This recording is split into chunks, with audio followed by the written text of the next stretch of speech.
Hello बच्चा लोग, चलिए एक और न्यूमेरिकल टाइप क्वेश्चन करते हैं। 1986 का है, तो ये भी सब्जेक्टिव टाइप क्वेश्चन ही हुआ है एक तरह से।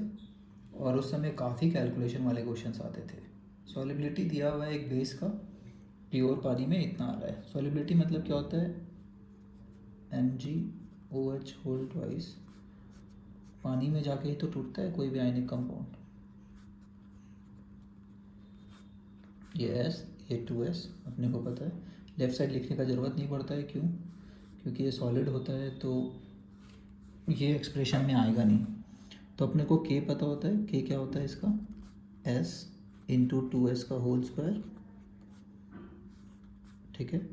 और ये S का वैल्यू इस बार दिया हुआ है, तो 4S square into S, 4S cube is equal to K। तो यहाँ से K निकलेगा और वो K यहाँ यूज़ हो जाएगा, ठीक है। पहले ये देखते हैं क्या दिया हुआ है, ग्राम पर लीटर। तो ग्राम को मोल्स पर लीटर कर सकते हैं कैसे? Divided by molar mass. तो MgOH का मोलर मास निकाल लेते हैं।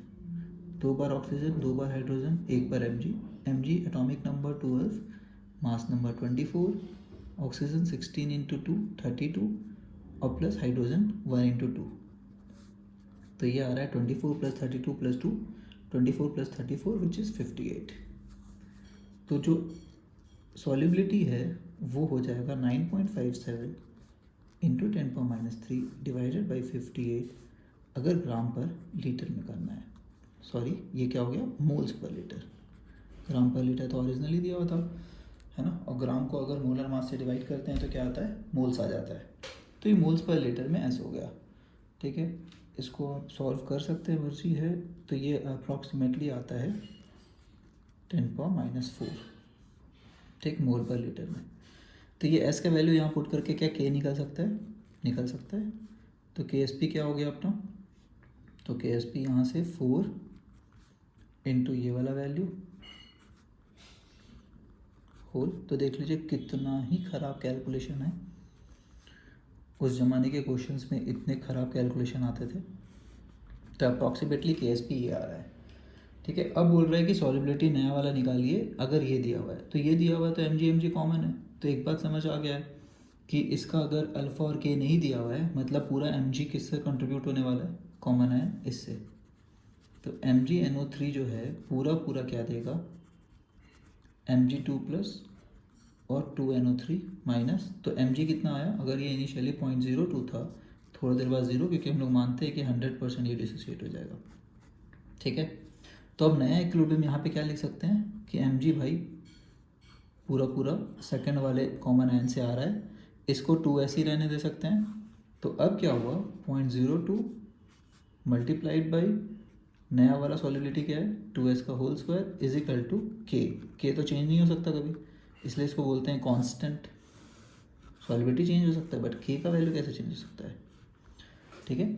तो इसको जाके सॉल्व करेंगे तो हमारा आंसर आएगा, क्लियर। तो 1.8 डिवाइडेड बाई 0.02 करना है, तो OH माइनस आ जाएगा, ठीक है। तो यहाँ से अपने को निकालना क्या है? S का वैल्यू। तो OH माइनस का जो भी वैल्यू होगा उसको डिवाइडेड बाई 2 करेंगे तो S का वैल्यू आएगा, क्योंकि वो 2S देगा, ठीक है। या फिर यहाँ से 2S जो हो रहा है वो निकाल लीजिए, 2S निकाल लीजिए, या फिर ऐसे ही निकाल लेते हैं। तो S जो होगा 1.8 डिवाइडेड में क्या आ जाएगा? 0.02 और 4। तो ऐसी का वैल्यू चाहिए होता है अपने को, ठीक है। तो 4 हुआ है और इसका क्या आएगा? अंडर रूट, ठीक है। फिर से कॉम्प्लेक्स कैलकुलेशन, क्योंकि बहुत ही पुराना क्वेश्चन है, तो इससे अपने को सिर्फ कॉन्सेप्ट सीखना है कि कैसे कैसे सॉल्व करते हैं।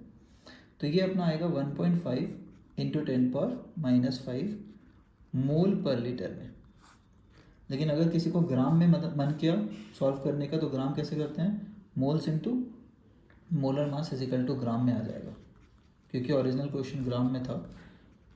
तो मोलर मास से इंटू किए तो ग्राम पर लीटर, यही आंसर होगा। तो ये अप्रॉक्सीमेटली अपना आ रहा है 8.7 इंटू 10⁴ ग्राम पर लीटर, ठीक है। यही आंसर है। और दिख रहा है कि इतना फालतू कैलकुलेशन आजकल तो नहीं आता है, अभी के टाइम पे ऐसे वाले क्वेश्चंस नहीं दिए जाते हैं, ठीक है। आई होप कॉन्सेप्चुअली समझ आया होगा। कॉमन आयन इफेक्ट लग रहा है और सॉल्ट हाइड्रोलिसिस टाइप का टॉपिक दिख रहा है अपने को। Solubility product, in fact salt hydrolysis नहीं, सॉल्युबिलिटी प्रोडक्ट का क्वेश्चन है। ठीक है, चलिए बाय।